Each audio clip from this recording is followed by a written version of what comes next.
Արդարադատության նախարար Սրբուհի Գալյանը, ազգային ժողովի պատգամավոր Արթուր Հովհաննիսյանը, տարածքային կառավարման և ենթակառուցվածքների նախարար Դավիթ Խուդաքյանը, Արագածոտնի մարզպետը Սերգեյ Մովսիսյանը։ Պարոն Սիմոնյան, ժողովրդավար երկրում մեզ չեն թողնում առաջ գալ և հարցեր տալ, խնդրում եմ կգաք։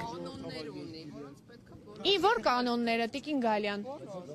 որ կանոնը, մեկին հղում արեք, Տիկին Գալյան։ Ժողովրդավար երկիրը պետք է որ լրագրողը որտեղ ուզենամ մտնի։ Մի փոքր հետ հա կանգնենք։ Այսինքն քանի ժողովրդավար երկիր գիտեք, որ լրագրողը կարա ուզենա մտնի։ Նկատում եմ, ես օրինակ պատնեշը անցնենք եւ մտնենք այն տարած, որտեղ Ես ուղղակի մենք ուզում ենք ուղղակի դες հարցը։ Ես ձեզ ցանկանում եմ, որ դուք շատ ավելի լավ հետազոտեք, տեսնեք, թե ժողովրդավար երկրներում ինչ կա ու մեր երկրում ինչ կա։ Եվ ինչ անենք։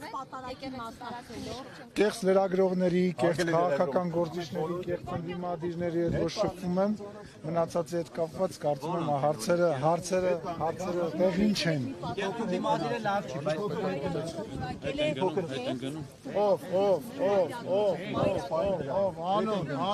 Անուն, Կտրիչ Ներսիսյանը, Կտրիչ Ներսիսյանը։